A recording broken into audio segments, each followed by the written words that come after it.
attend. Hey, what's going on here? Great. Okay, good.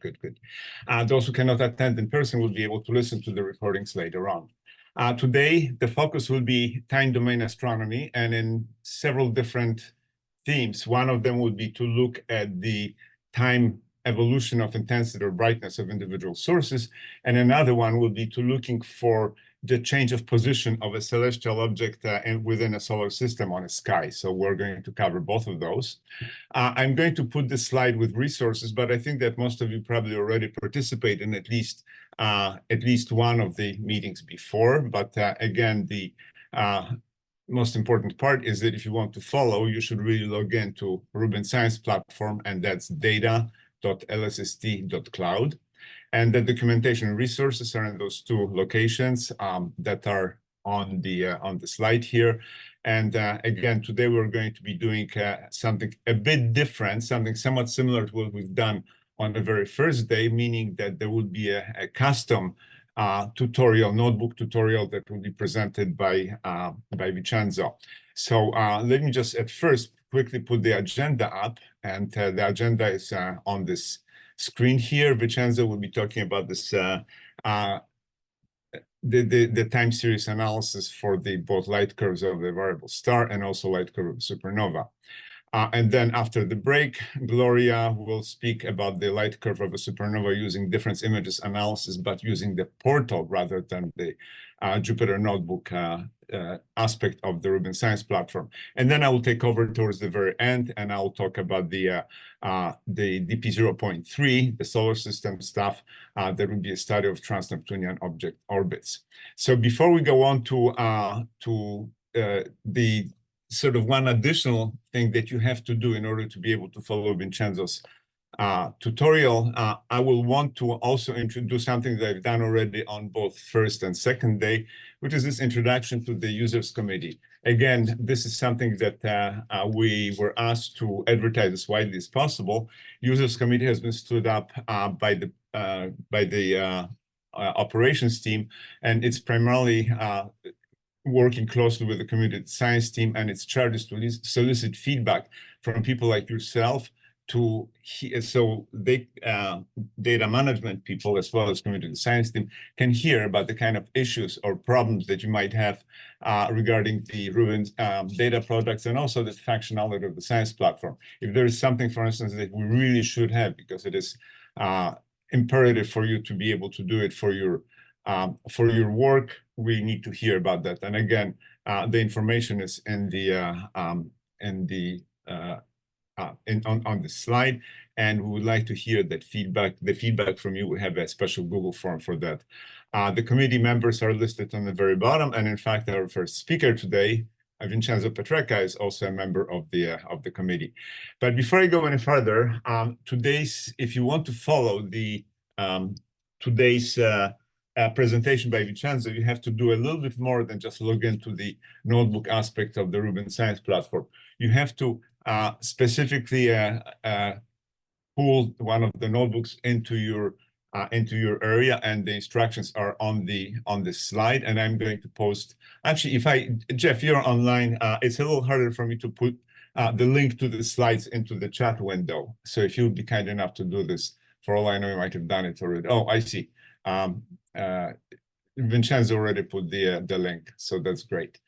Okay, so without much more ado, again, I already mentioned what the agenda will be, and towards the end, after a break at 10 o'clock, after our presentations, we will have 1 hour for brainstorming of projects, forming groups, and I suspect that one of the breakout sessions will be, it's very likely I will not be able to finish my presentation, my portal presentation. So I might actually continue in one of those breakouts. But again, this is something that we are trying to set it up in such a way that it's almost self-organized. If you have any specific interest or would like to collaborate with people on a specific theme, do let us know. Send the information either on the Slack channel or in a chat window.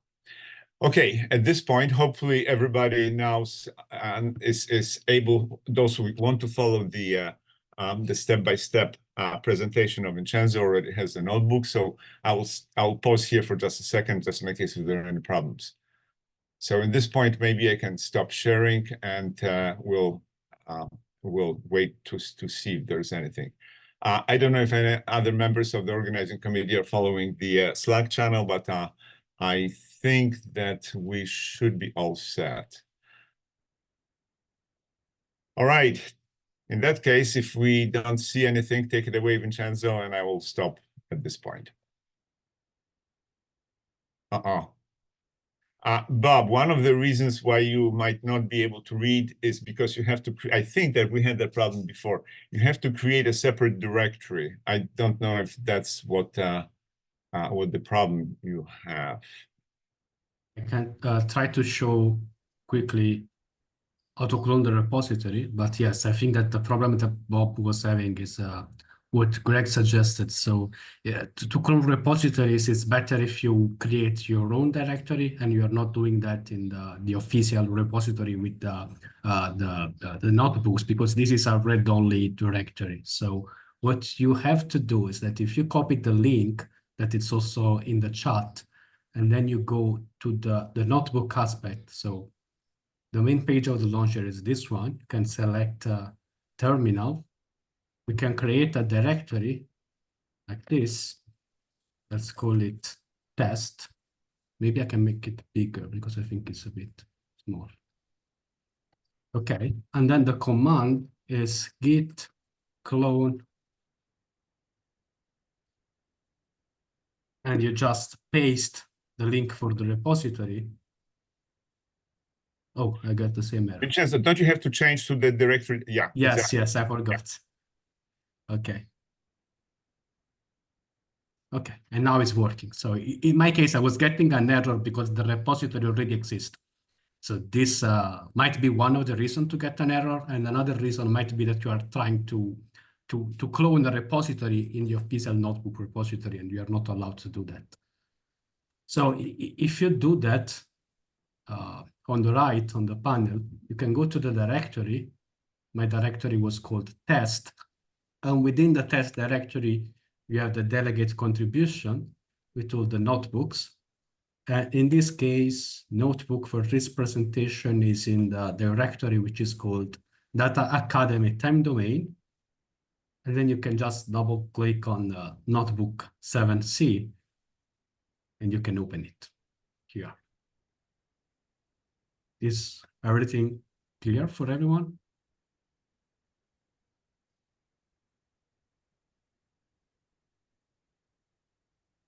We'll just wait some minutes while I will explain the topic of this session.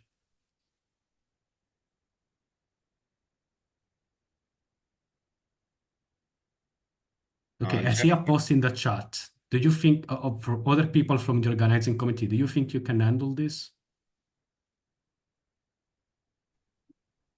Yeah, I think we can make sure it gets worked out.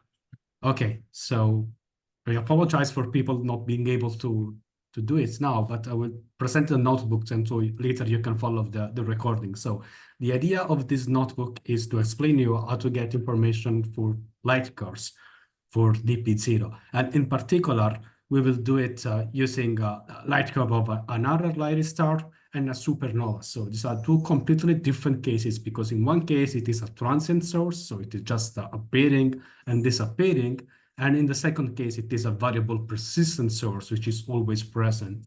So this is a custom notebook because it was prepared for this summer school by putting together notebook 7A and 7B, which are two official notebooks created from the community science team.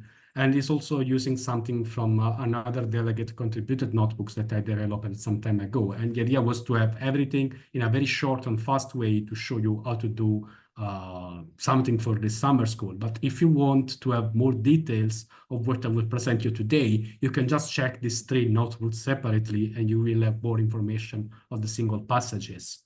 So in the introduction cell in this markdown, you can have the structure of the presentation. So in the first part, what we will do will be just plot a light curve for an Lyrae star, which is a periodic star.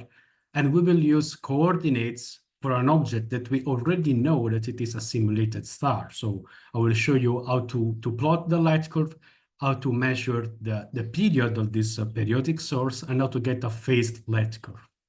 In the second part, we will do something similar, but instead of another layering, we use a supernovae. And so instead of giving the coordinates of the object, I will show you how to query the truth table, because DP0 is basically a simulation. So we know what are the sources that have been simulated. So we can get a source that we know it has been simulated as a supernova. And I will show you how to get the light curve, which is very similar to what I will show you before for RLR, but I will also show you how to get information from the difference image analysis, the DIA tables, which are showing products that are getting from different images and not on the coads or the source images. And then if we have some time in section 4 and 5, I will show how to apply all the things that I showed you before to select possible candidates doing bigger queries. So let's go directly to the point. First part is just to import packages typical for this kind of analysis, NumPy, Matplotlib, AstroPy, and you get the top service from Rubin because we need to do some query. Then there is another cell, which is to define function and plotting parameters that might be useful for later. This is totally optional, but it is an option to define all these plotting parameters here so that you're sure that all the plots will have the same aspect. And this is another cell where you are just getting labels for the different filters. If we are assigning a specific color and a specific symbol for the specific filter so that it is easy to distinguish them later for our plot. Then there is a cell when we are defining a cosmologies because we imported AstroPy and we are going to need to import a cosmology for our work with supernovae. And then finally, before getting started, we need to start the top service to begin our queries. So is everything clear up to now? Just importing packages.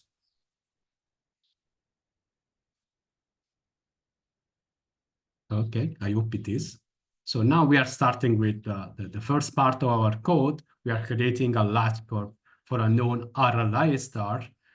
So we are providing the coordinates for this star. So believe us, this is an RLI.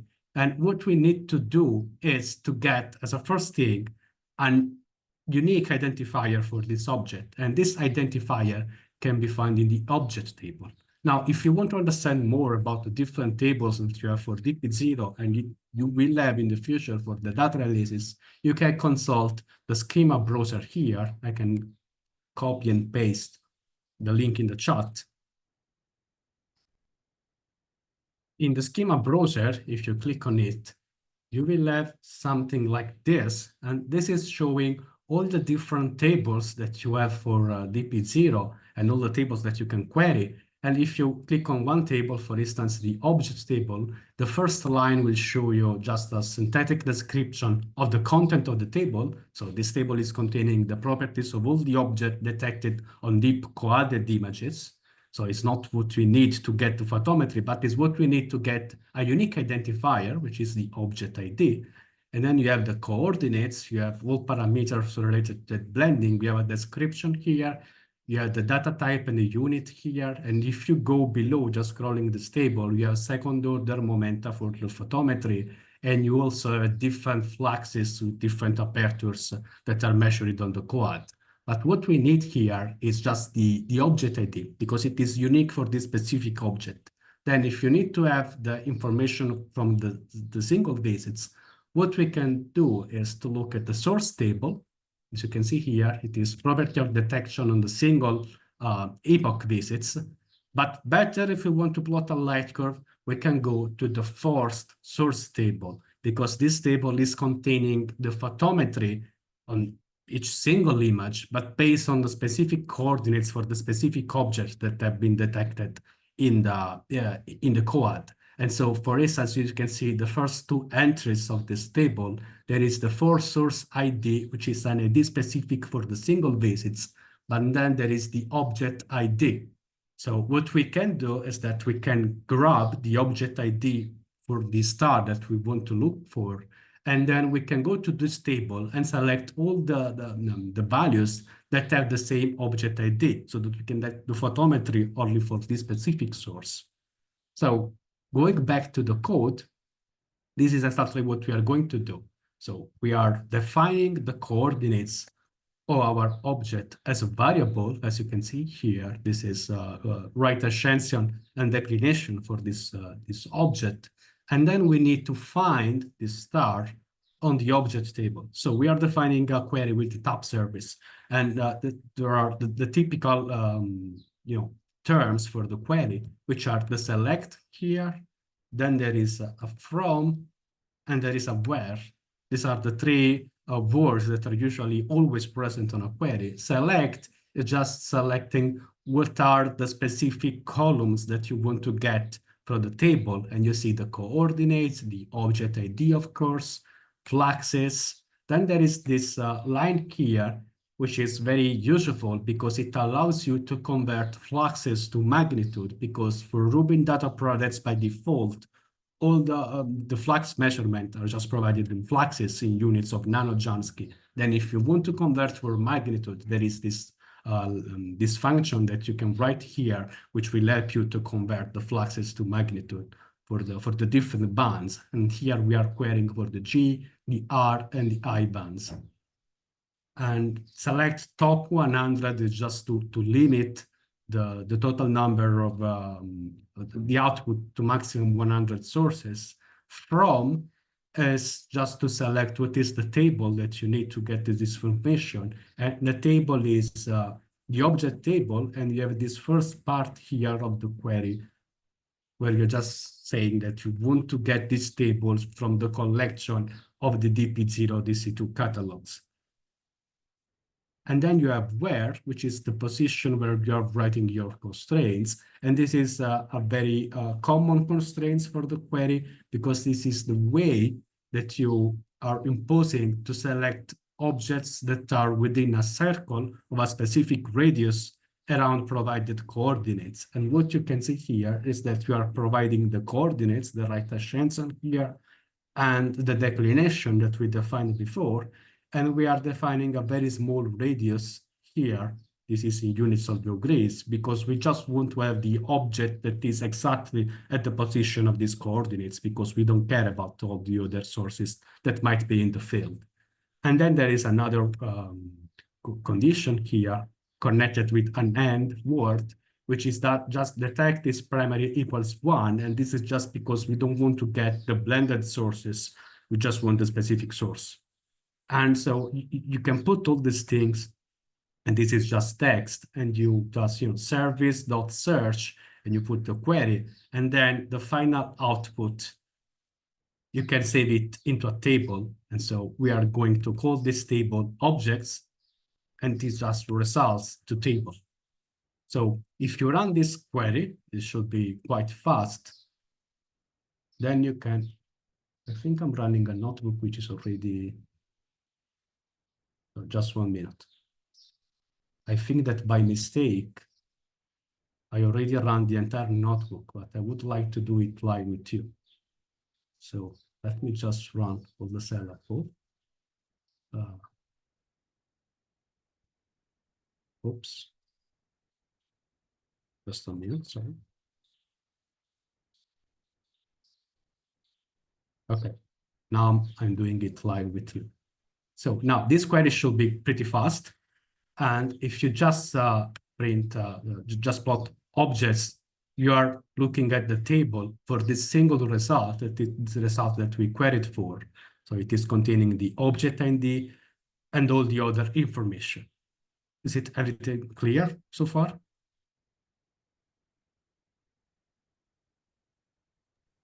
Yes. Okay, so no questions. So now we are going to the second step, which is we are saving into a variable the object ID, because now we need to get all the object for the first source table having the same object ID. So what we do in this line here is that we define this new variable, selected object ID, and this is the name of the table. 0 is just to select the first row of the table. We just have one here, but this is just to select the first. And then the name of the column, object ID. And as a test, if you print it, you have this number, which is corresponding to the object ID. So we are happy for that.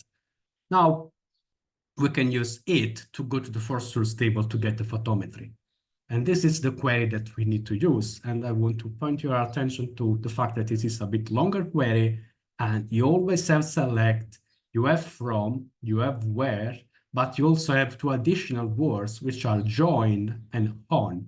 And the reason for this is that if you want to query something for the first source table, you don't have the time information, because the time information is stored on another table, which is the CCD visit table.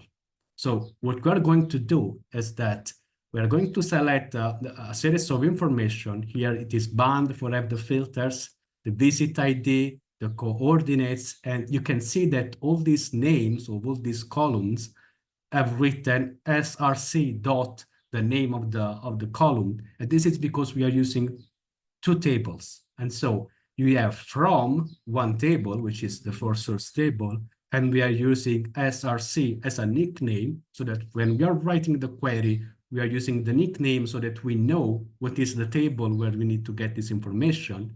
And then there is a join because we need to cross-match with another table. The other table is the CCD visit table, and we are using the nickname visinfo for this table.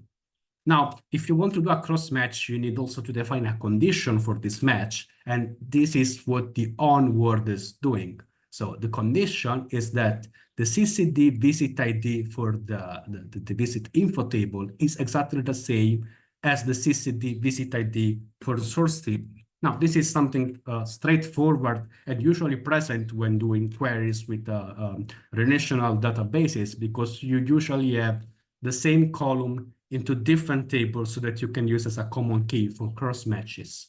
So with this thing, we are getting all this information from the source table, but we are getting this thing, exposure midpoint MJD, which is the time information, the MJD of the point when the exposure was taken, which is on a different table, and it is not on the first source table. So that's why we need this kind of join.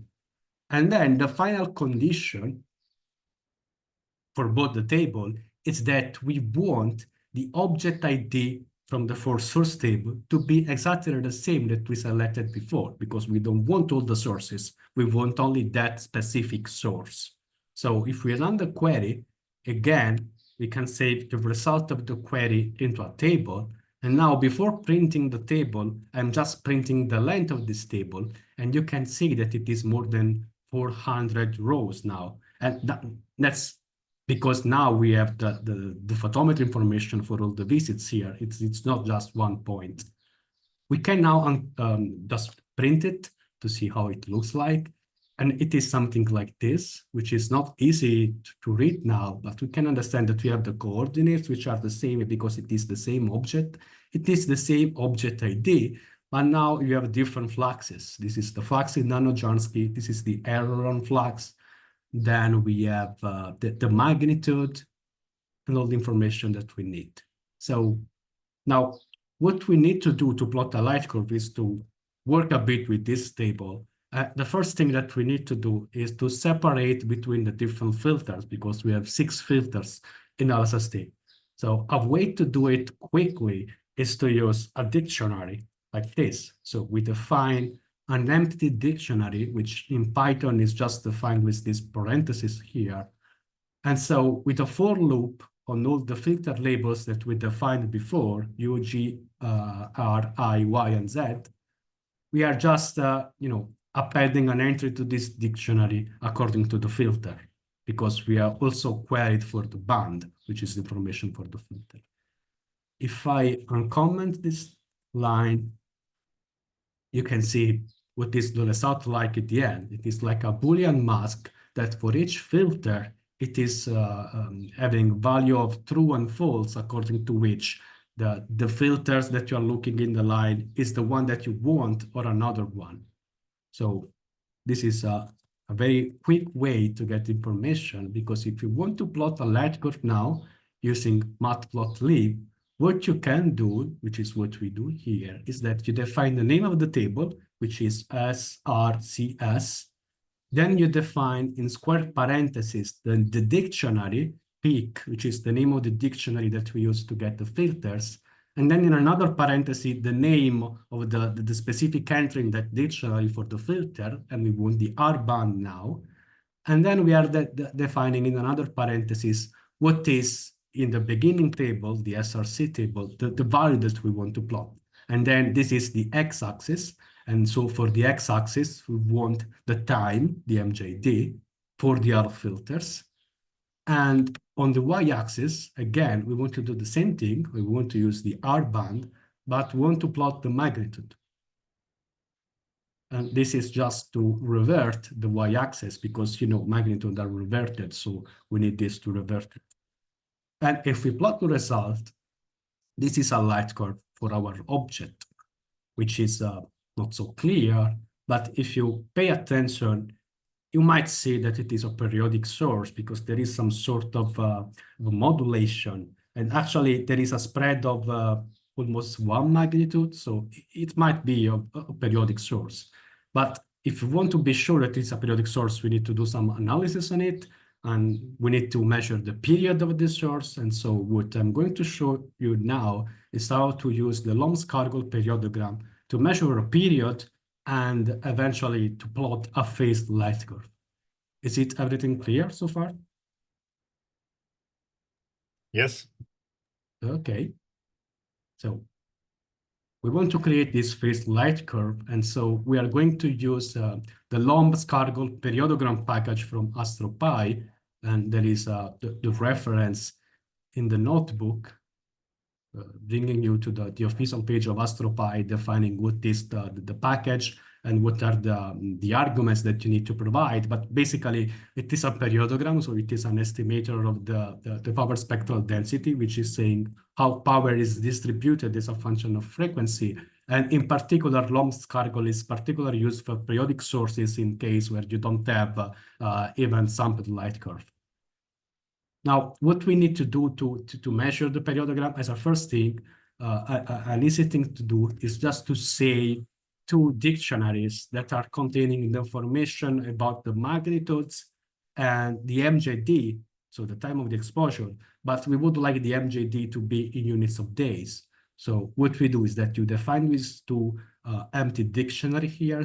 So you do a for loop for all the filters, and then you are populating this dictionary for all the filters. And for the magnitude, it is just go to the source table, pick that specific filter from the loop, and append the PSF magnitudes there.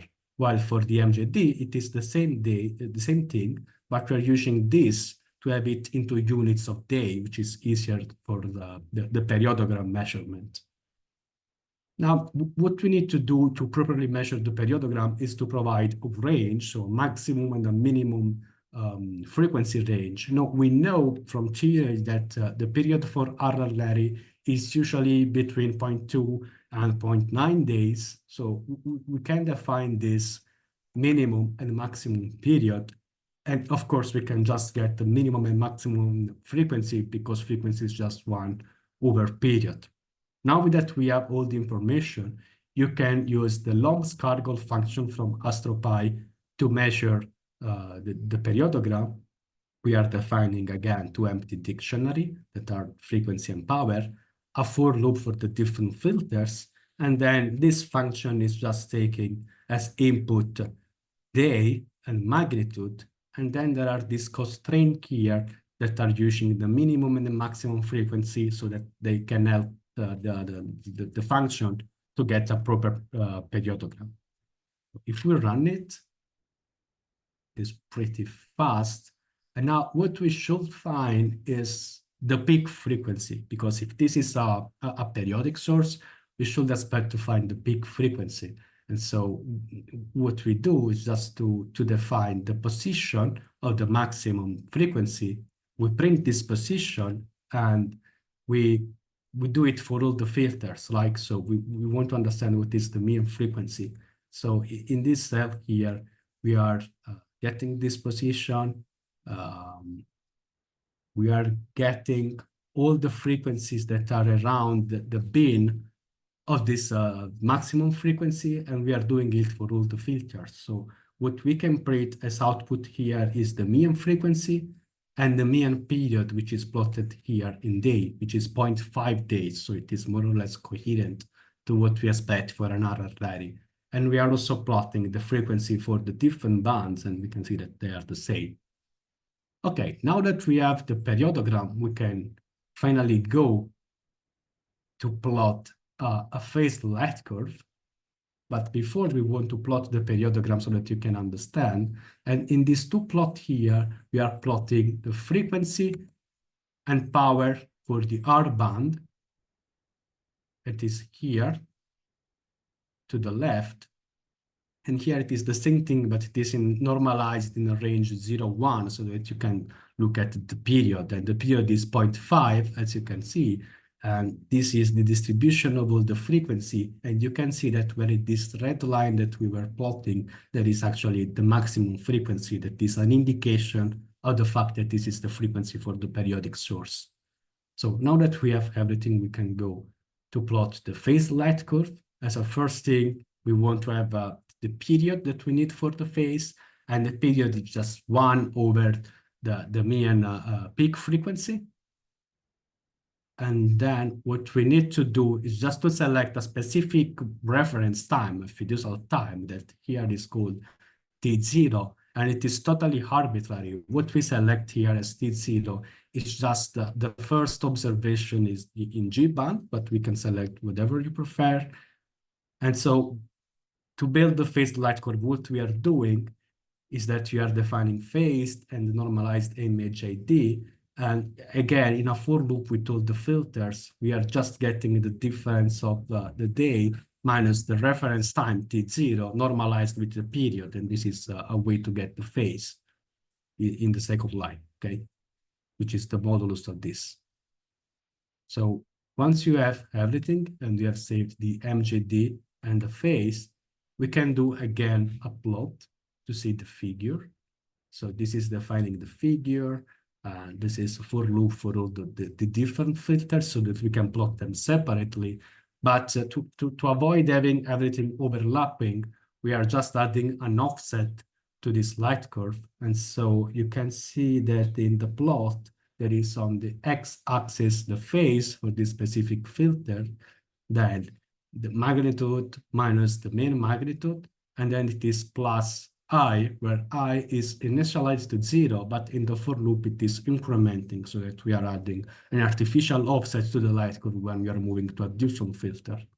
So, oops, if we run this cell, what we are getting, it's something like this. Now, all the colors and all the symbols that you see here for this plot have been defined above at the very beginning of this notebook. And you can see because they are defined here. So you see plot, filter colors. Color is using this thing, using the filter label for the dictionary that we defined before. So if you just remove this kind of thing, you're just getting the random automatic colors from matplotlib. And this is the result of a phased light curve that is shown from 0 to 1 for all the different bands. And we can also just plot everything together without the offset. And it is exactly the same thing as above, but there is no mention related to the artificial offset that we are putting. So if we just run it, what we are getting is this. And there is also this line here to the 0, which is showing what is the difference of the magnitude in the different band with respect to the mean. And you can clearly see that now this is a periodic source. This is another line, which is what we expected from this kind of notebook. So any comments from this first part of the presentation?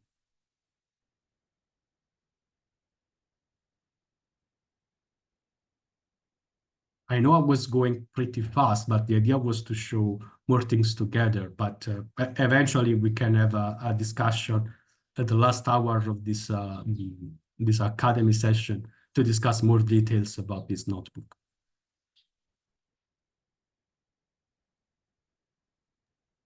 No comments So- in the chat, so it must have been very clear so far, Vincenzo. Thank you. Okay. So now what I want to do is easy and similar to what we did now, because we want to do the same thing, but using a supernova. The only difference is that now I'm not providing you with the coordinates of the supernova, but I'm asking you to get the coordinates from the truth table, which is having all the information about the DP0 simulation. So what we do is using this other query here, and in this query from the truth summary table, we are providing as information, where is it? Yeah, here in the condition.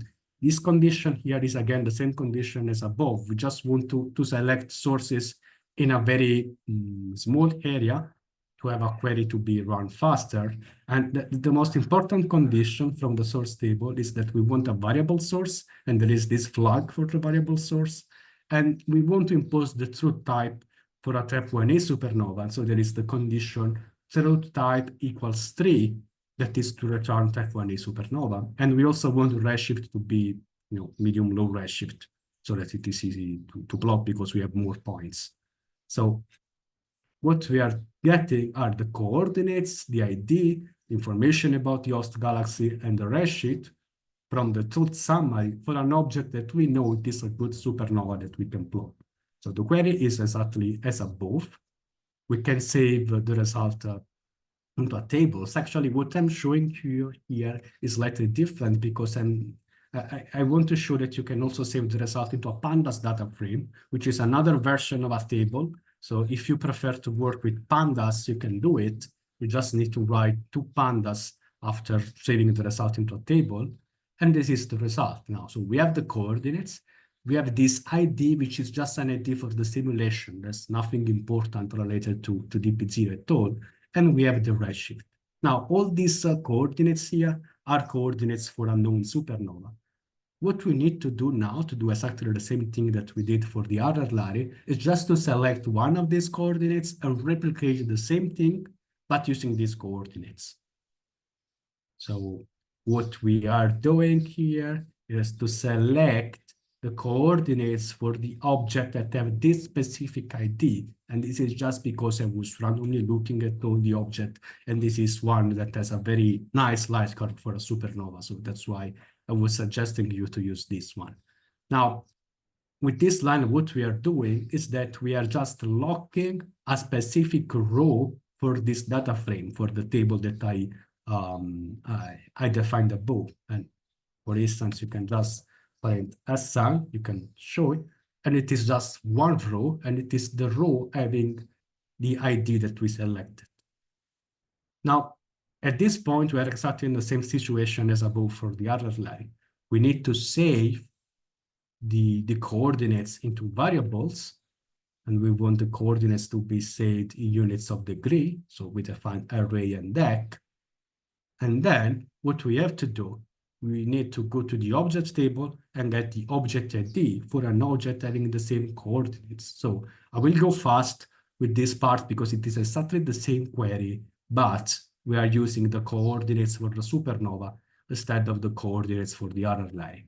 So we run it, you get the object ID, we save it into a variable, then we go to the source table,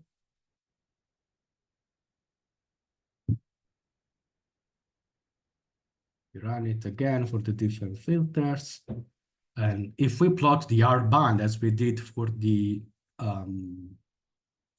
other Lenny, again, it is not so clear, not so informative. And this is because we are just plotting the information for these coordinates for the entire survey duration. You can see that there is a peak here, and probably here is where the supernova is located, but we just want to look at this part actually. We don't need all the part. And so this is one of the difference between the persistent sources and the transient sources. For transient sources, maybe what we want to do is to look at the data products coming from the difference image analysis that are flagged with this DIA, which stands, as I said before, for difference image analysis. And they have 3 tables, and these 3 tables are similar to the tables that I presented before. There is the DIA object table, that is a table containing all the ID for the objects that have been detected through variability on difference images. And then there is a DIA source table that is related to single visits, the single difference images. What is happening with the Rubin pipeline is that every time a source is detected on difference images with a signal to noise above than a certain threshold that is set to 5, a new DIA source is added to a table. Then the pipeline is checking if this DIA source was already associated to another object, to another source that was detected before. And if it was associated to the object, nothing is changing in the DIA object table. Otherwise, a new entry is added to the object table. So this is how the table is populating. And again, you have another table, which is the force source table on the DIA object, which is containing the photometry of all the collects on all the difference images, even if the signal to noise is lower than 5. So if you want to have more visits, because we also want to know what was happening in case of low signal to noise ratio, you can select this table. So now what we are going to do is to get the light curve of a supernova in a similar way as we did above, but using this table. So first thing, we need the DIA object ID for the supernova, exactly in the same way as we needed the object ID. So we do the query. We want to get the DIA object ID. This is exactly the same thing. We plot it, we save it into a variable, and now we go to the source table, the DIA source table. We're pretty fast because this is very, very similar to what we did before. And you can see that we are getting magnitude by converting fluxes to magnitude. And if you look at the DIA source table, we are only going to get the photometry for signal to noise ratio greater than 5. And here we don't need to get the time information because time is already present. You have this variable here, with point time, which is the time of the observation. This is the same thing as above to get information for the different filters. And now we can plot. And if we plot, this is a light curve of a supernova for the different filters. And it is exactly looking as what we expect for type 1a supernova. There is the peak here and the secondary peak here. And different colors and different symbols are related to the different filters. Another thing that we can do now is go to the first source table, and the query is as above, but now we need the join to get the time information because time information is not present on this table, but we do exactly the same thing, just changing a bit the parameters of the query. And if you run it and plot the light curve, this is what you are getting. Of course, you are getting a lots of points because these are all the points for this supernova. And again, this is not informative, but if you want just to have the information around the peak, we can just zoom in. And so an easy way to zoom in a graph is that you define the limit here. You define the peak, okay, the position of the magnitude, which is where the magnitude is minimum because magnitudes are reverted. And so we define a limit in the x-axis and on the y-axis just to be around the position of the peak. And if we plot the light curve, it is something like this. Here, I am not showing the error bars. Of course, you can plot the error bars, but typically error bars are larger for points coming from the force source table because they have a low signal to noise ratio. But of course, what we notice here from a very quick inspection is that you have a lot of points more with respect to what we had before, just looking at the clear light curve of points with high signal to noise ratio. Any questions so far?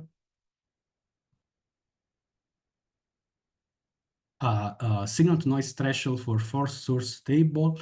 I don't know if there is a threshold. I think there isn't, or if there is very small. Does someone from the community science team know the answer?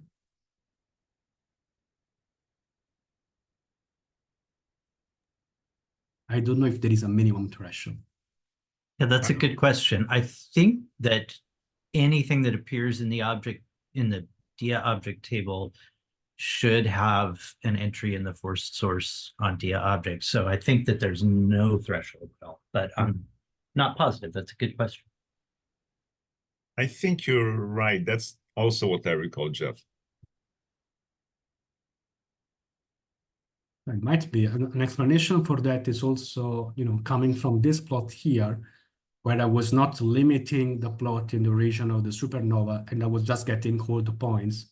And you also have points with magnitude 30 here, which I suppose is just noise.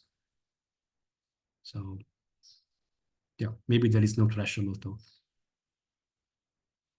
Okay, so now this is concluding the first half of the notebook, which is actually was the most important part of the notebook because it was showing instruments and tools on how to select candidates. Now there are two possible explorations, and these explorations are coming from notebook 7A, that is section 4, and tutorial notebook 7B, which is section 5 that I will show you later. I'm not sure I will be able to cover them all, but the idea is that we want to show you, I will try at least with one of the two sections, how to query from the tables for objects that we don't know if they are what we are looking for, but we are just imposing some conditions. So you can think at this part of the tutorial as a science exploration part, because we know how to do the queries, we know how to plot light curves, but now we want to inspect for different candidates. And so as a first thing, as we were speaking of supernovae, the idea would be to select objects that might be potential type 1a supernovae. So we impose some condition based on what we know for this kind of sources. And here in this image, you can see an observed template, the green line, for a supernova at redshift 0.1, and then how the supernova may look like at redshift 0.3. So what we can do is to impose conditions based on the peak magnitude, the maximum duration of the light curve, and the amplitude of the variability, so that we can select from the tables objects that are fulfilling this criteria and might be potential sources of interest. And of course, there is a big warning here that although this is presented as a possible science exploration scenario, of course, if we want to do real science, we need to think of something more accurate. But this is just to show with DP0 what we can do. So let's go step by step. The first thing, the first criteria that we want to select is selecting some ranges for possible values. And we can select a range of redshift. So we want an object to have redshift from 0.1 to 0.3, because it is a good range of redshift that we can have a good magnitude to have a sufficiently long and well-sampled light curve for DP0. And we are also selecting the peak magnitude, which is we expect is something around -19, and a range of this peak magnitude, which we put as 0.5, so just alpha magnitude. What we need to do now to impose different constraints is that we need to get distance modulus from the redshift that we are imposing, because now we need to get what is the apparent magnitude for a supernova that is having a magnitude of -19. That is what we were imposing, but it is located on a different redshift. So the way we do it is using the cosmology package from AstroPy, and there is this function to get the distance modulus for a given redshift. And so we can define the minimum and maximum peak magnitude for a supernova, just getting the distance modulus for the minimum and for the maximum redshift, and adding the value that we have for the peak magnitude and the range of alpha magnitude that we expect. So if we run it with the constraints that we are imposing, it means that we are expecting to have something which is between 18.82 and 22.46 in magnitude. So this is a very rough constraint to select objects that might be supernovae. But we need also to get maximum magnitude ranges for other bands. So we are getting for the G and the I band, because we want to impose that the object is also detected in other bands. And now we need to impose also a range of variation into the magnitude. And so we expect, this depends on redshift, of course, that they vary from 1.5 to 5.5 magnitude at maximum. This is the amplitude of the variability. And then the number of sources that we want to get, which is the number of distinct visits. And so what we can ask for a reasonable supernova is to have between 15 and 100 points. And the idea is that if we have more points, it is more likely not a transient, but some persistent source. And so it is an easy way to get rid of sources like possibly AGN that are not included in this simulation, so it is not a problem. And then, last but not least, a constraint on the duration of the transient event that we may put from 50 to 300 days, which is reasonable for the redshift range that we are using.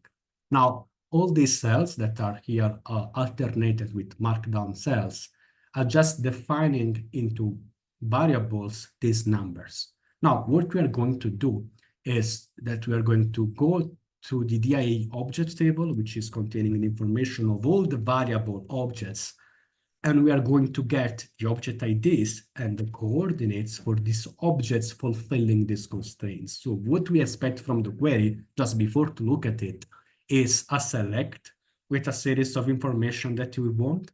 Then we expect a where, which is the object table, and we expect a lot of where, because all these conditions are going into the where part of the query.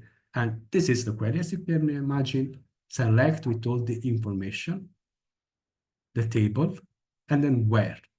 And this is just translating into ADQL language what we were saying by words before.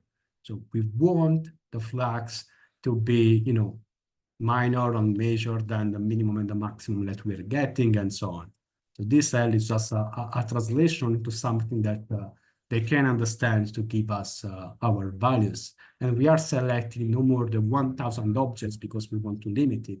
And so this query is taking less than 10 seconds to round, but it is important to give a maximum here. Otherwise, it could be very long. Now that we have these things, we need to do some other operation, and we need to filter this result imposing other conditions that we were not able to put into the query. And these conditions are, for instance, the duration of the event. And so to get this information, we just need to measure the... Okay, I see a question in the chat very quick. Why do we delete result? It is just to avoid using too much memory for this kind of notebooks. And by deleting all the results for the query and saving just the table output, you can run it also with a medium container. You don't need to ask for a large one. So it is just a good habit if you don't need to store all the results into the variables. So what we need to do is get, for all these objects, we need to measure the duration of the event, which is just the difference between the minimum and the maximum time. And to do this with a for loop, what we want to do with this cell, which is quite complex here, is just to get all the object ID that we queried and saved it into a list, which has this structure. Okay, so we had these numbers separated, by a comma. This is just a Python list, so that we can loop over this list and do all the operations that we need to filter our results. And now, of course, if I uncomment this is the result. So it is a list of 1,000 object IDs that we queried from above. And this cell is just getting this list. So the point now is that for each one of these object ID that we queried, what we need to do is go to the DIA source table and get the time information, because the time information was not present on the object table. So now that we get the time information with this small query and you save it, now what we need to do is to measure the difference between the maximum and the minimum time to have the duration. And so we define duration, as an empty array. And then with this for loop, we are just populating it. And it is what I said to you before. It is the difference between the maximum and the minimum time doing the loop over all the object IDs that we queried before. And again, deleting, as I replied before to the question, is just because we don't need to save all this information, but what we need is just the final result. And so we define this variable here, which is just the variable where the duration is greater than the minimum duration, and it is smaller than the maximum duration that we were selecting, that I recall it is between 50 and 300 days. And so if we plot this, this is just 59. So this means that we queried applying the conditions about redshift, magnitude, and detection in multiple filters, and variable sources, because it was on the DI object table. We queried for 1,000 objects, but then just roughly filtering based on the duration of the events, we just moved from 1,000 to 59, which is a very big change. Now, what we can do is to explore the result, plot an histogram that is showing the duration of the light curve in days. And here to the right, you have a scatter plot. On the x-axis, we have the duration in days, while on the y-axis, we have the amplitude, which is the difference in magnitude between the minimum and the maximum. And you can see that there seems to be a correlation, which is something that actually we expect for this transient between the amplitude and the duration of the event. So this is just to show that with this very simple and rough query, we are obtaining coherent results. And now the final part for this part of the notebook is that we can plot the result for the first 20 potential supernovae that we don't know if they're actually supernovae. And this help here is a bit complex, but I will try to explain it briefly, because what it is doing is that in this for loop, it is doing again the query to get the information about the photometry. So it is the same queries that we were doing before, but now they are inserted in this for loop because we don't want to save all the magnitudes and all the times for all the objects, but just for these ones that we want to plot. So we do the query, then we plot it, we delete the result, then another for loop, and we do the same thing to get the object. And this part here are just to arrange the plot in different sections into the graph. So if I run it so that you can see what is happening, it is requiring some time because now it's doing 20 queries and it's doing 20 plots. But this is the final result. So in all these panels here, you see the light curve, magnitude as a function of time, for all these objects that we selected as potential supernovae. And actually, I would say that at least half of them, they actually look like supernovae. So this is showing, this is a first example of a science exploration case using time domain size.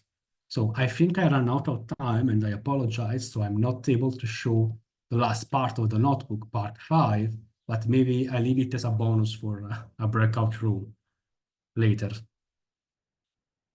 Are there any questions with this analysis?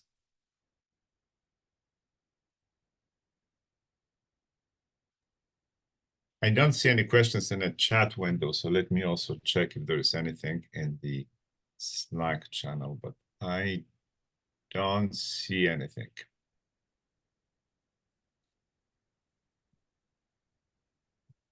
All right, anything else? Anybody can raise their hand or type something in the chat.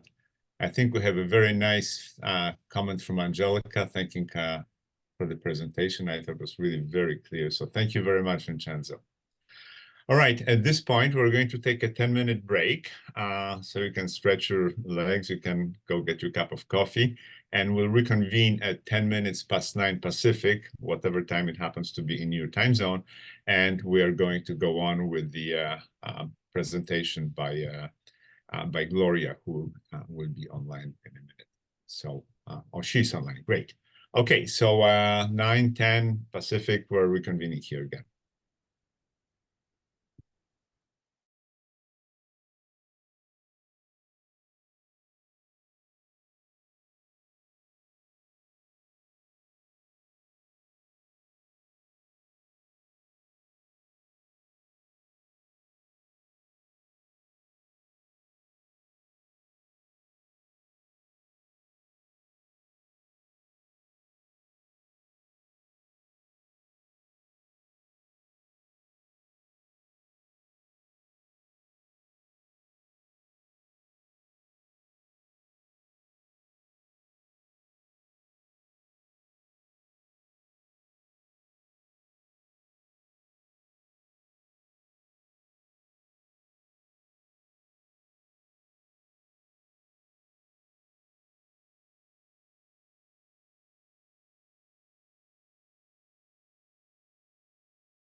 All right.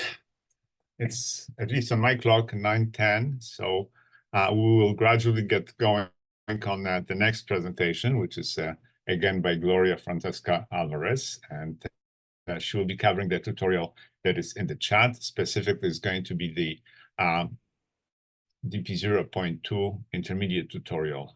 So at this point, take it away, Gloria. Okay, I will. Oh, share screen. So I guess I'll introduce myself.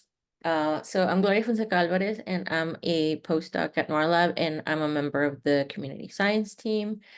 So this is a portal tutorial, which I believe this is the third one for this session. But if you haven't done one before, you just go back to the data.lsst.cloud and you select the portal rather than the notebook aspect. And we first land in a results window, but we haven't done any searches, so there's nothing there. And for this, we will be using the DP 0.2 catalogs. So the goal of this tutorial is to plot a supernova light curve and also select the best seeing. So we will be exploring 3 different tables, the DIA object table, the DIA source table, and the CCD visit. So I believe that Vincenzo already covered what those are, but the DIA source table has the single epoch information from the single epoch difference imaging, and the DIA object table has all of the DIA sources that are associated. Yeah, and the CCD visit table has information about the individual visits, such as seeing. So the first thing that we need to do is to find the DIA object ID that corresponds to the location of a supernova. And I will post the coordinates in the chat. Okay. So for that, okay. So the first thing that we do is to actually select the table that we want, and that is under tables. Currently, the default is the object table, but we want the DIA object table. And so we want to do a spatial search, and we can just leave the shape to be the default, which is the cone. And we just type in our coordinates. And then we want to just find the one object. So we can just do a very small search. So a 2 arcsecond search. And we want to select the coordinates. So the declination, RA. So you can just type in any column that you want to select. You can just type it in and it'll make it show up. And then the most important part that we want is the DIA object ID.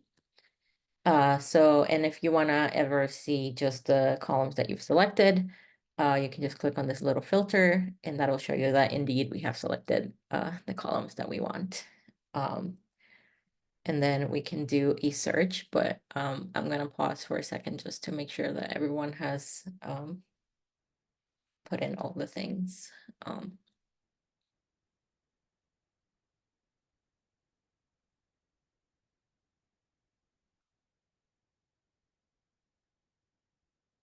Okay.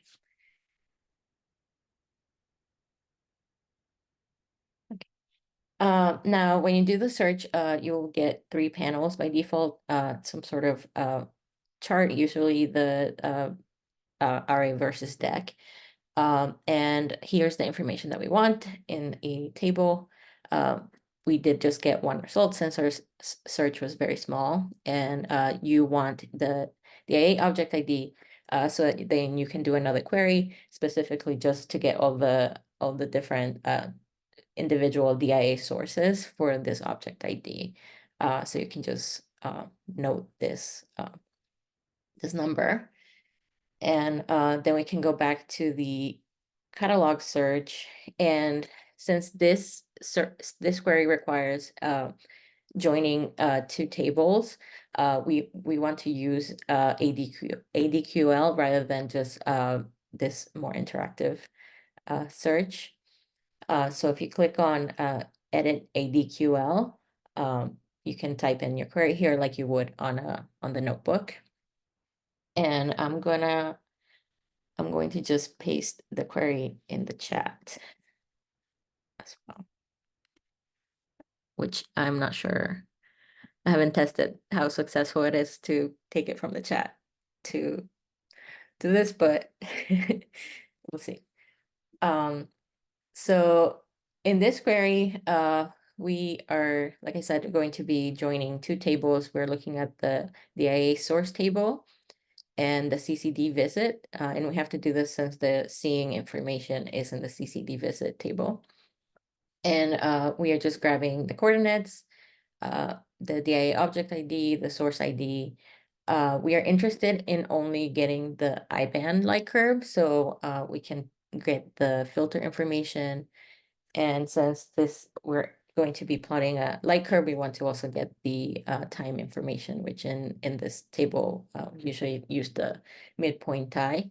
Not sure if that's actually how you pronounce it. And then we also want apparent magnitudes. And as you may have heard already, we do not provide magnitudes, but you can use this function to convert fluxes to magnitudes, and you can already save it as whatever you want. And here we're saving it as a PS AB mag. And then we are joining these two tables on the CCD visit ID. And okay. So before we were here, and I'm not sure if you see my cursor, but just like it's next to above the table, there's like a selection between the user interface and I think, and then thanks, Douglas. You just click edit ADQL.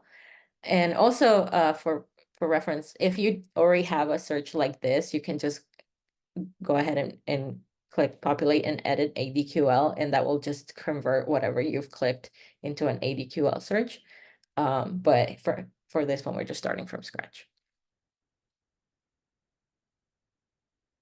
Were you able to find it?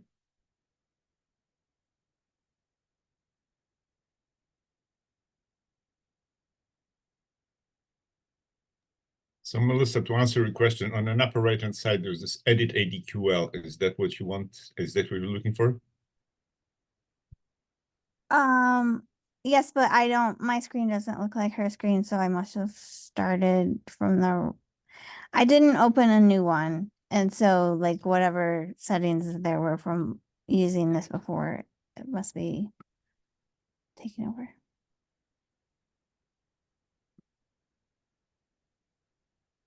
Like I'll just follow along visually. It's fine. Okay, go ahead, Gloria. Okay. Oh, I see it now. Sorry.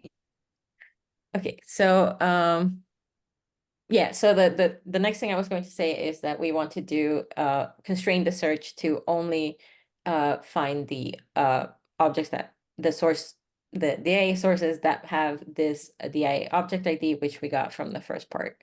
And we want to constrain it to only show us information about the IBAN.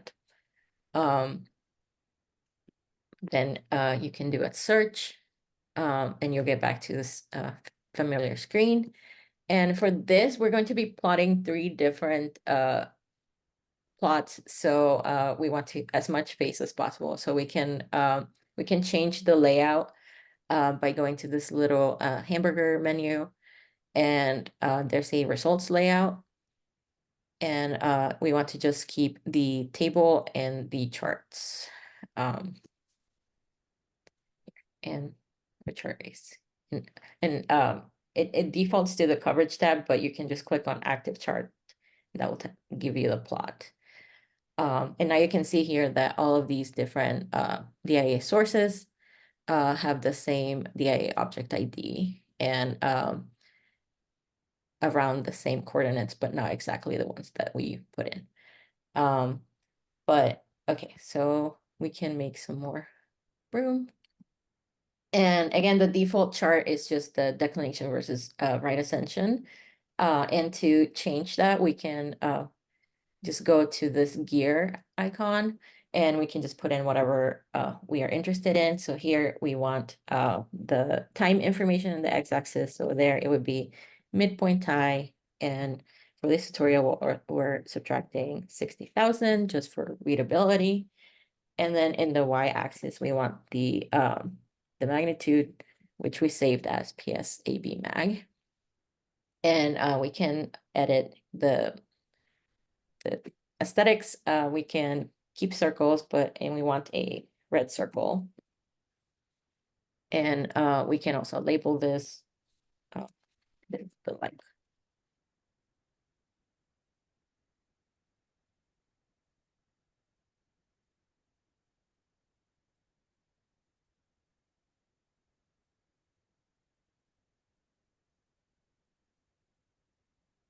And for the magnitude, we want to reverse it. And now you have your supernova light curve. And then, okay, I'll stop for a sec. If anyone has any questions so far.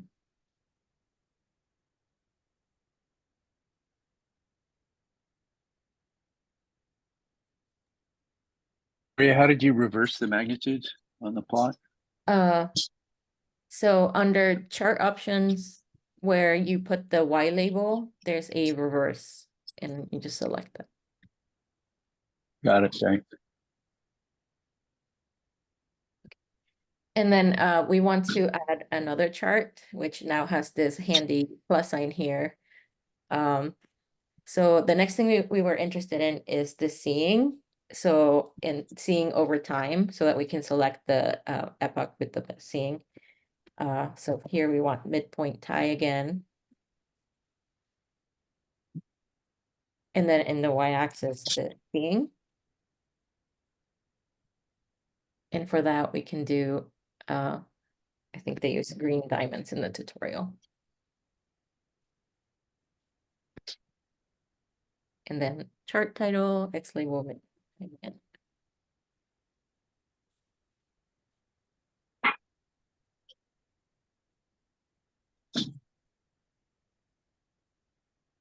and for that, we do not reverse it. Now we have two plots. And then the last thing this tutorial adds is a chart for the offset from the location of the supernovae. And for that, we need to use some math. But okay, I will post the equations in the chat. But so basically, you're just subtracting the coordinates of the supernovae and multiplying by 3600 just to convert that from degrees to arcseconds. And I will chat.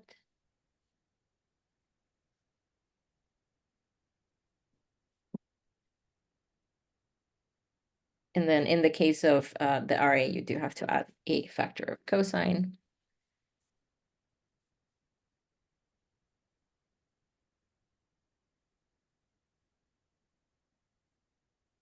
And for that, we'll use purple stars.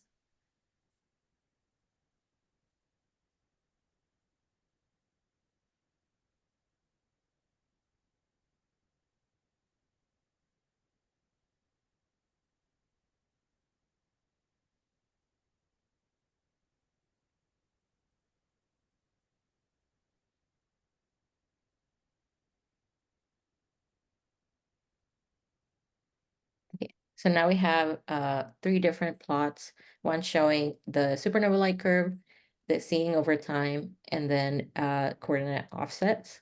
And the goal of this was to be able to select the image of the supernova with the best seeing. So here, the best seeing would be the smallest number. So this is given in arcseconds. So if you click on this point, which is around 0.75 arc seconds, that should also highlight what the magnitude was at the time of the best seeing, which was around 22 magnitudes, and also what the coordinate offset for that DIA source was. And then that also highlights it on the table. So you can, if you had other information, for example, in this table, for example, the CCD visit ID, you could then, or any other information that you want, then you could go grab exactly that particular image and do your science analysis. For example, like if you wanted to match it with, in this tutorial, the use case was finding an image to supplement JWST imaging. But yeah, that was, I think that was everything that was included in this tutorial. All right, it's a good opportunity to ask questions if anybody has anything for Gloria.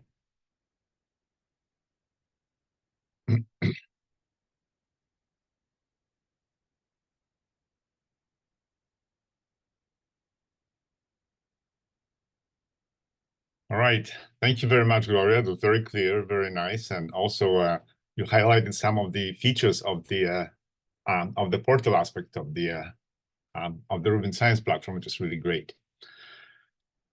Okay, if there's no more questions, Gloria stopped sharing the screen, and I think I am up next as far as the different presentations are concerned. So I'm going to switch gears a bit, and we're going to go into the DP 0.3 presentation, which is actually something about the solar system. In full disclosure, I have to say that I'm not very much of an expert on the solar system, so I learned tremendous amount by being a member of the community science team here and looking in some of those objects, but it is possible that there are people on the call who know a lot more about those. So I posted in the chat the specific tutorial that I'm going to be using, and it's a portal tutorial at a somewhat more intermediate level. And it's one that will be covering the trans-Neptunian objects. So let me just put let me start sharing my screen. And you already know where to log in, and I'm going to log into the Rubin Science platform. Let me click on my login. This is just the same thing as everybody else here has to do, and then I'm going to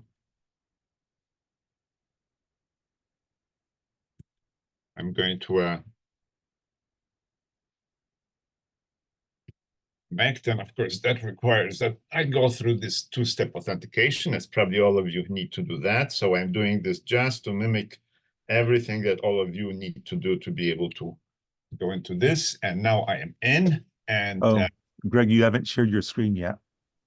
Sorry. Oh, no problem. Yeah, thank you. That's easy to forget, right? Let me just make sure. So I am. Oh, yes. Yeah. Yes, thank you very much. So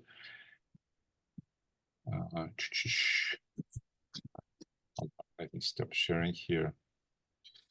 Let me see what's going on here. Did I? Oh, that would be very surprising. Maybe on. I should put it here. Okay, great. So now I'm going to share the proper screen. Sorry, for some strange reason, I got something that didn't look right. All right, so what we're going to do is we're going to go straight into DP 0.3 catalogs in the portal aspect of the Rubin Science platform. And the landing page looks like what you see on my screen right now. So what I'm going to do is I'm going to be cheating a little bit. I'm going to be cutting and pasting from the portal tutorial that I have on that hopefully you can see. Again, the goal behind this portal tutorial is to explore the trans-Neptunian objects. And those are objects that are close behind the orbit of Neptune, just beyond the roughly 30 astronomical units. And the semi-major axis of those objects can be derived from the ellipticity of the orbit and the perihelion distance. I just noticed that there is a typo here. and they're both available in NPC orbit table. So it is necessary for us to be able to do at some point a joint search in the ADQL from two separate tables. So I'm going to start basically going into the edit ADQL part of this. So my very first search is to basically to try to select from this list of catalogs _ 10-year from a minor planet center orbit, only objects with relatively narrow range of solar system object IDs, and that only has to do with the fact that this is such a huge catalog that I want to make absolutely sure that I'm not going to be overwhelming anything. So I'm going to set the row limit to 200,000. So that will take just a little bit of time, but hopefully not too much. So this is where you can set the row limit, and let me click on search here. Okay, so that is being sent to background, and in a little bit you will see the results coming from this. And again, as you can imagine, I expect a pretty large number of those objects. Okay, so hopefully this is done. And notice that there is this very strange aspect of eccentricity being going all the way up to 12. So needless to say, that means that those are unbound objects. So what I'm going to do is I'm going to select eccentricity. There is now less than 1, just to make sure that we are looking for objects that are moving on elliptical orbits. So let me do this, and I hit carriage return, and that now notice that E goes from 0 to 1 only. Okay, so then you go back to my cheat sheet. So now I'm going to create a new column in my table, which will have the semi-major axis. And again, I'm going to, since there's a fair amount of information in my tutorial, I'm going to not label all the axes very properly, but let me just show you. This is the little plus button next to a little column, and that will add a column. And I will call that column A, because this is going to be my semi-major axis column. And expression for that, as I mentioned earlier, is basically Q divided by 1 minus eccentricity, okay? And and units will be astronomical units. And I'm going to add this column, and notice that automatically the new column appeared on the right-hand side. Now we have both eccentricity, we have the perihelion distance, the Q, and then you have the same major axis. Okay, I think there is a question in chat, so let me see what's the question. Okay, thank you, Jeff. This is if you want to do the nice HTML rendered version, that's certainly the case. Okay, so coming back to the tutorial now, what I have here is I would like to create a scatter plot of inclination versus semi-major axis, okay? So I'm going to click on the little plus sign on the upper right-hand side, inclination versus semi-major axis. So you see there is a plus sign here, the one that Gloria has also used in her presentation, and that will basically ask for a new chart. And here, again, as I mentioned earlier, you want to have A versus inclination. So let me go back here, and this would be A. Okay, which is what we have already. And here we have the inclination. And now we're going to actually restrict both A and inclination such that we can see the regions a bit more clearly. But first of all, let me just click on this, and you will see what this plot is all about. That's interesting.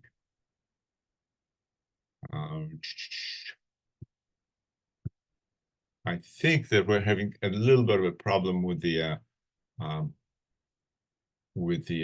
Rubin Science platform that became unresponsive. I think we had the problem yesterday. Okay, good. That's better. So let me just click on wait. And now you see that we have the inclination versus the semi-major axis. And I'm going to get rid of the plot on the left-hand side.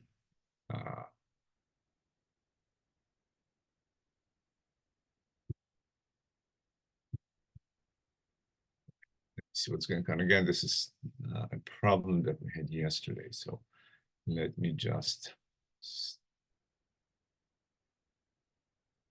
Hmm.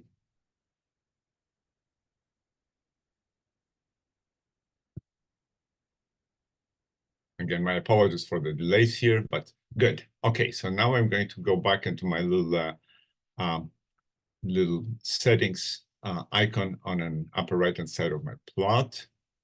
And I will click on this, and it looks like my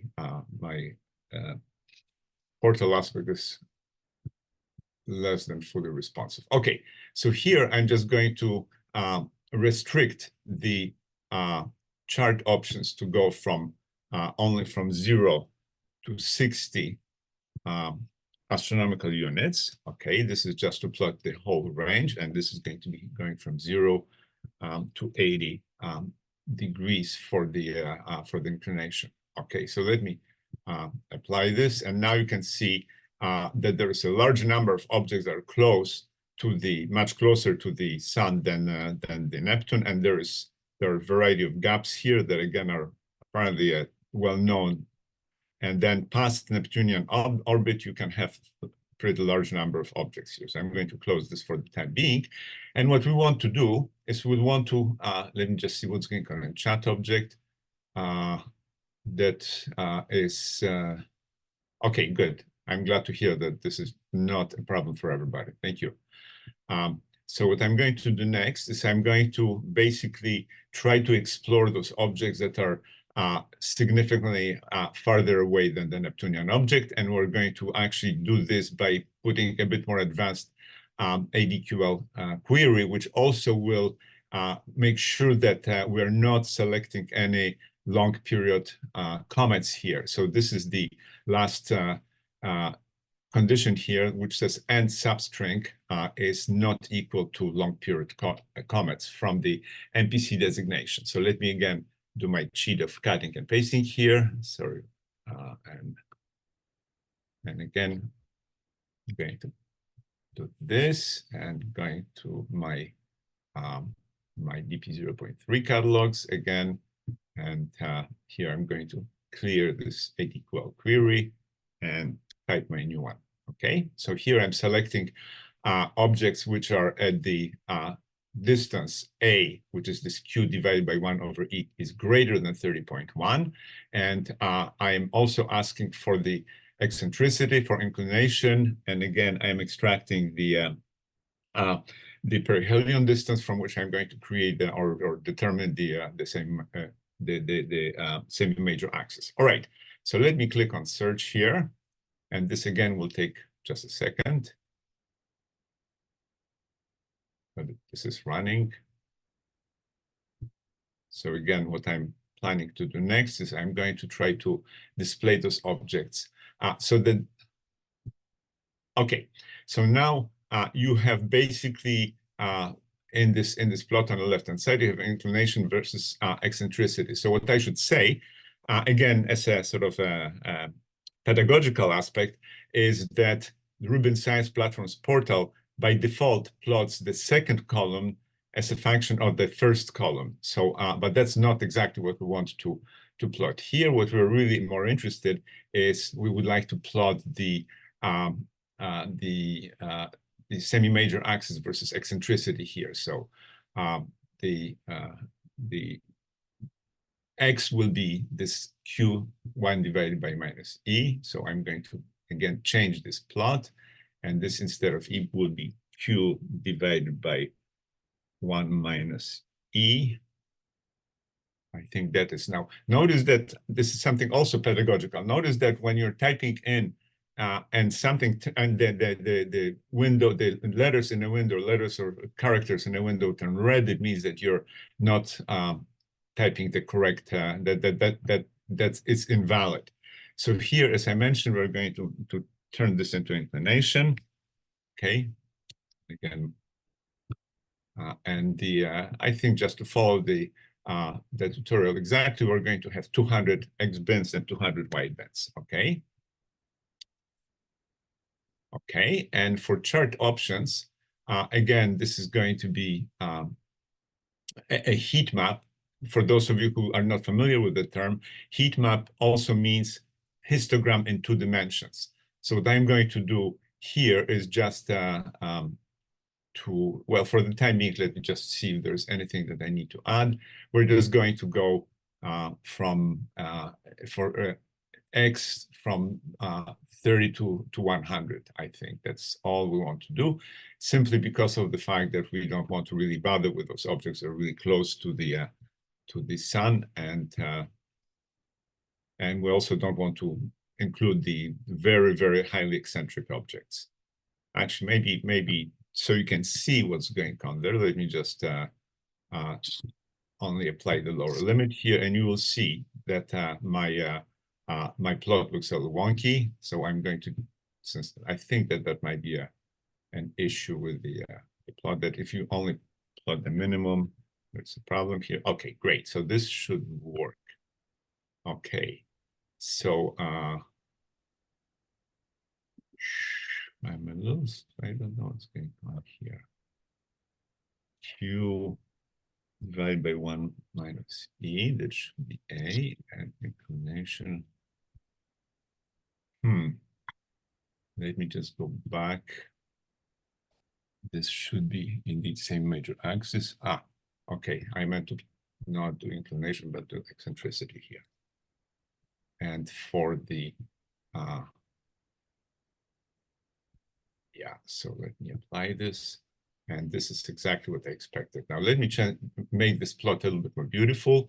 So let me do this in yellow, green, blue. Now it looks a lot better. Okay, so now we have a plot of the distribution of eccentricities versus semi-major axis of the trans-Neptunian objects. Notice that we're starting at 30 and we're going only to 100, and the total number of objects here you can read from the right-hand side of the table is roughly 63,000. So this now we used, of course, entire simulation here, and that is actually pretty nice display. So I'm going to skip the next section, okay, which is basically the illustration of how to add a new column containing the estimated diameter that we can do in a breakout session. But just if you want to follow through, the idea here is that you can calculate the diameter of the solar system objects by using the this particular relationship that was published in a paper listed in my tutorial. But that will be something that we'll cover a bit later.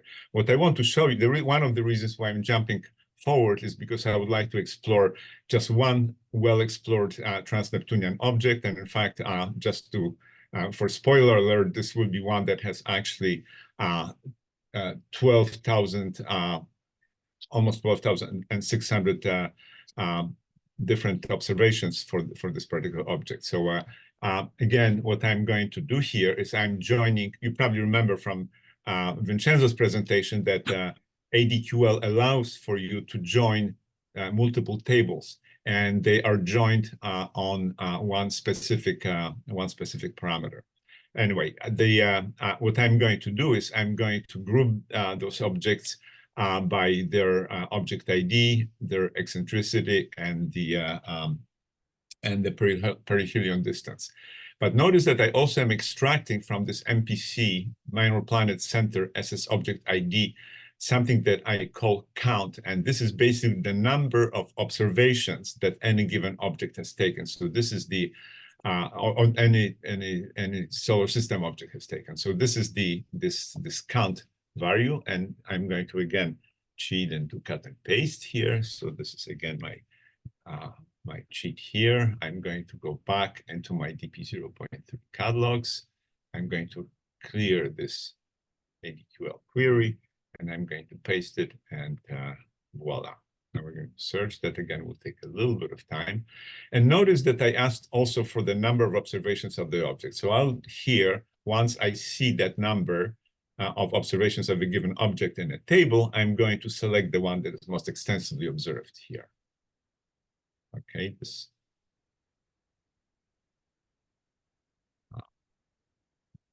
Again, just eventually what you will see is the default plot, which is again the the first two columns of the table, and hopefully it's, at this point it's done, and indeed it is done. And notice that I do have the object ID, you have eccentricity, you have a perihelion distance, and you have a count. So what I'm going to do now is I'm going to illustrate the fact that I can actually order the entries in a table by count. So I'm going to click twice. The first time gave me the ordering from least to most frequently observed, and then when I click on it again, it's from most observed to the least observed. So again, it's a bit of a pedagogical addition. You can actually select only on one of the rows, and notice that a point on the left-hand side also appears as a little orange point. And again, another one. And again, my most observed one is up on top here. The reason why I'm highlighting this is because this is a really tremendous feature, or what it's extremely powerful display system. This thing that Rubin Science Platform portal aspect uses, which I believe was based on the IPAX developed Firefly, if I remember correctly. Anyway, so the next step that I want to do is I just basically want to only select that particular object. And again, I collected the object IDs. So this is the one that has the largest number of observations. Again, this is the one that is here. And I'm going to again cut and paste of this particular query into my DP 0.3 catalogs. Again, I'm going to reset, re-enter this, and execute it. And again, this search here doesn't matter. We know that we're going to get about 12,000 observations only, because that's the most commonly observed object. And very interestingly, take a look on this. On the left-hand side, you have the coverage on the sky. It's not all that interesting. But what's important on the right-hand side, you have actually the position, the right ascension and declination of the object on the sky in a period of 10 years. And exactly as what you would expect, if it's an object that is sitting past Neptune, you would expect that it will actually appear on the sky, traversing the sky in form of epicycles. And that's not too surprising, simply because the Earth is going around the sun. So at some point, the motion of the object on the sky might end up being retrograde. So this is pretty cool. I think that I just felt that that part of the of this tutorial was fun, because you can actually see the full 10-year observation of an object. Okay, now what I'm going to do is, in this particular display here, you only see the object moving, the displays to be essentially in one color. What I would like to do is I would like to see what was the time of the observation at any given time. So I can do a little bit of a cheat and create essentially a three-dimensional plot. What I'm going to do is I'm going to display the time of observation as a color. And the way I'm going to do this, let me show you.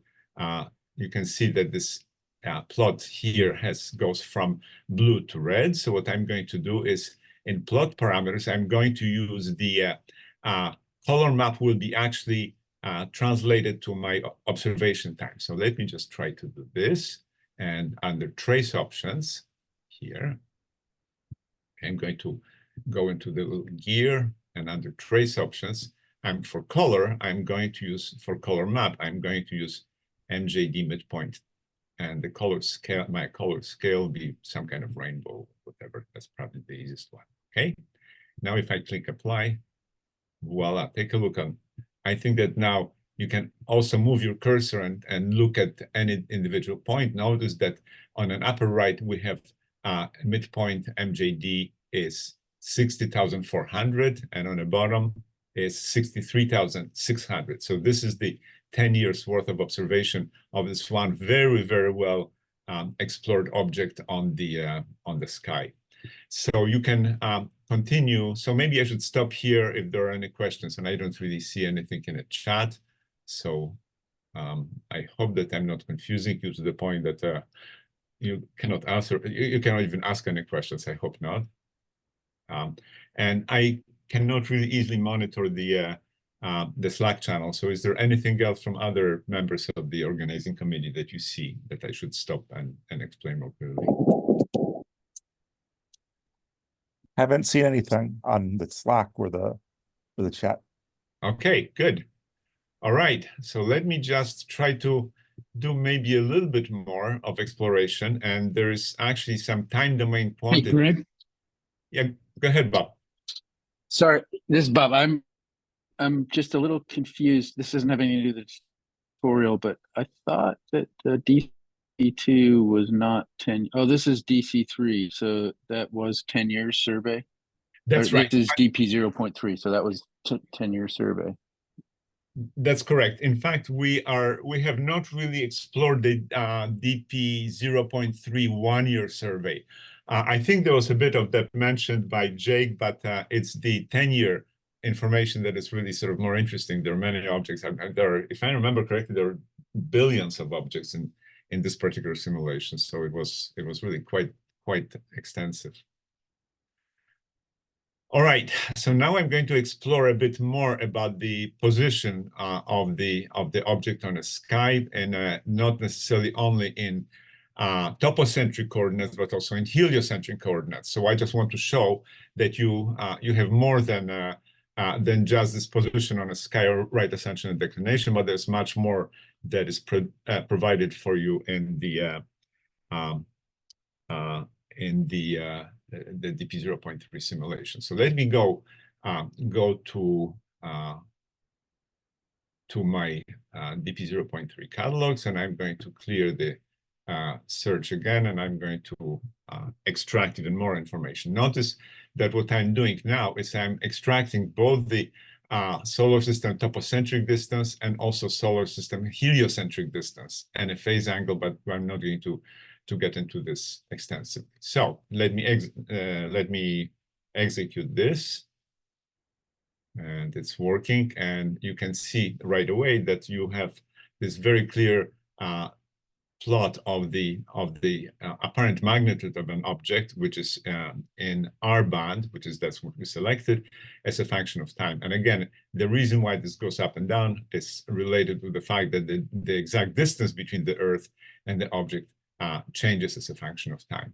But that's maybe not quite what I wanted to illustrate here, but what I want to do is maybe plot the heliocentric distance as a function of time. So let me just go back to my Rubin Science platform. And again, I can click on the little gear, and in X, I can actually select heliocentric distance, okay? And I'm not going to beautify this plot just so you see. Now, from the position of the sun, of course, you can see that the object, let me just do one more little thing here to make it a bit more elegant, minus 60,000, okay?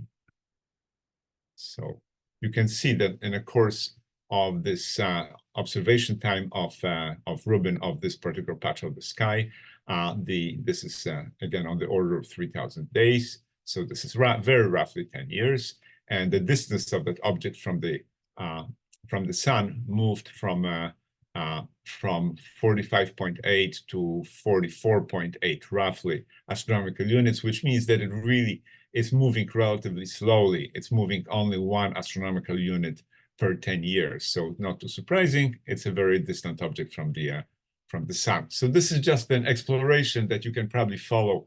If you would like to do more explorations here, you can look at the different positions of the sky, both in the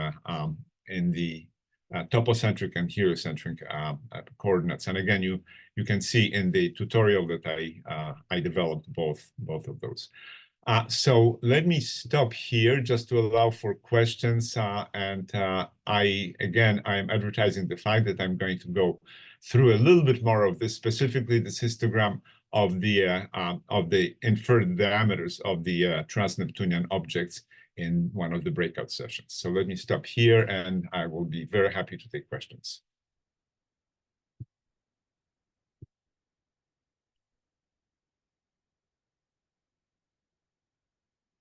Jennifer is asking, what are the object ID negative values? That has to do with the way the catalog was really created. It was unsigned integer. Sorry, it was a signed integer for the catalog. So it's just only by design of, those object IDs are supposed to be sort of arbitrary numbers, and that's why they're positive and negative values. So I don't know if I think I answered your question, Jennifer. I think that it really was a choice made by people who did the initial simulation. All right. Is there anything, again, I can't see the Slack channel. Any other members of the committee? Do you see any questions? All right. The main reason why I went through this with a bit of a pedagogical twist is because I want you to appreciate the fact that this Rubin Science Platform portal is extremely powerful. And what is really nice is that you can actually get started here with relatively little knowledge, and everything is very well described. Like, for instance, if you click on any of the icons on the upper right-hand side, there is actually a description of what that icon does. If you went a second, like this guy, for instance, right underneath, it will say that has chat options and tools. This allows for you to save the chart and so on and so forth. And something I should mention, those of you who have not seen my presentations a couple days ago, if you click on this hamburger chart, which is something that Gloria has pointed out, is you can modify the display. So if you click on this double arrow here, you can actually go to tables on the left-hand side and coverage/charts on the right-hand side. And here, if you go to active chart, you can see that now I get rid of something that was not all that useful. So this is just a basic. There's a lot of way to beautify your displays here. All right. I don't think I have anything else unless there are any more questions. All right. If not, at this point, we will take a break. But before we all sign or depart, if you would like to have anything explained more thoroughly, more carefully, this is really the opportunity for you to ask questions, to maybe try to get together with other members of your teams or maybe other collaborators in your field. And do let us know via Slack channel or via chat here if you would like for us to set up any breakout rooms. I will set up few breakout rooms, and the obvious ones will be if you want to ask Vincenzo any more questions, if you want to ask Gloria any more questions, and one will be where I will be hanging out for my presentation, and we'll try to explain some more of the diameters. There is somebody in the chat window, and discussion of catalog columns that facilitate variability detection. So Eric, I'm assuming that you are interested in DP 0.2 simulation, the 300 square degree cosmological simulation, or you're more interested in the solar system? DP02, yeah. Okay, so that may be, I think that might be a very good opportunity for you to join in the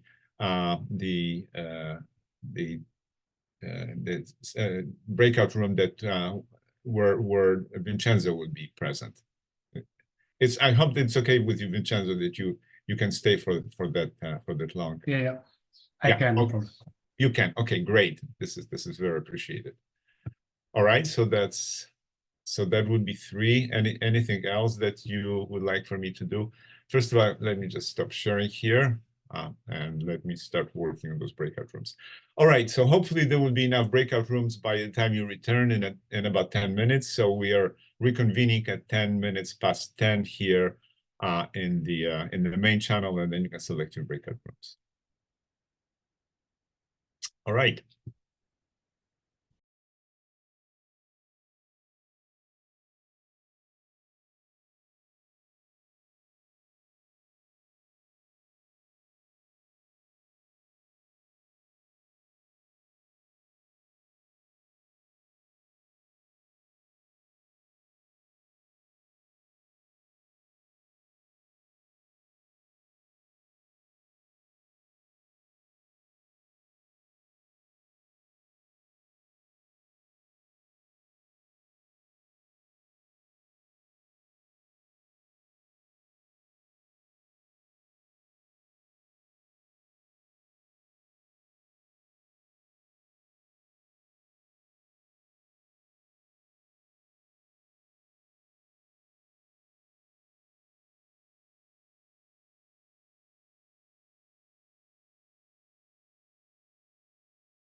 All right, hopefully all of you managed to get yourself fortified with coffee, tea, or whatever else.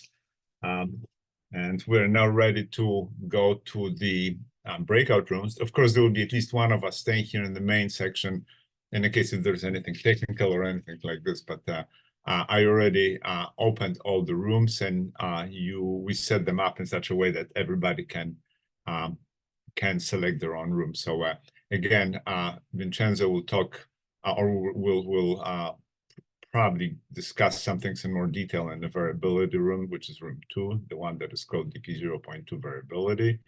I will be in the solar system. The general question and answer will be in room 3. And I don't know if, Gloria, would you like to have a separate room for your presentation, or are you gonna join in with Vincenzo? What do you think? I'll just go to Vincenzo. Okay, I think that your presentation and his presentation are sort of similar content using 2 different aspects of the Rubin Science platform, so it makes perfect sense.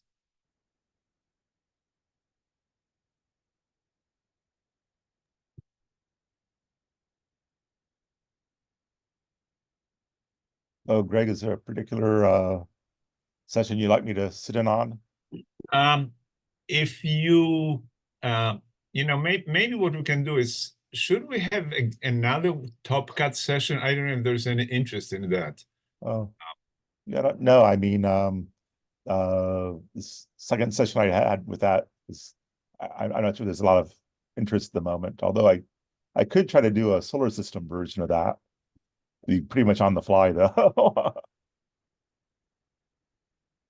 Looks like at the moment there is a great number of people who are joining in with Vincenzo, which clearly indicates that that was of great interest to many people in Rubin in general, which is really, really, I believe it's very much the case. Certainly, that's going to be my science interest. Looking for variability of gravitational lensed quasars that are going to be great tools for trying to put an Elliott constraint on Hubble constant. So, you need to know to understand how the variability tools work for that purpose. So, anyway, so I will let people choose their own location, but looks like Vincenzo will have his work cut out for him, given the number of people being interested. So that's good news. Maybe I can sit in on the general Q&A. Okay, why don't you? Okay. That sounds like a good plan, and I will hang out until when I see people coming into the solar system TNO session. Then I will move over there, but for the time being, I can hang out in the main one. Okay. Okay, Douglas, good.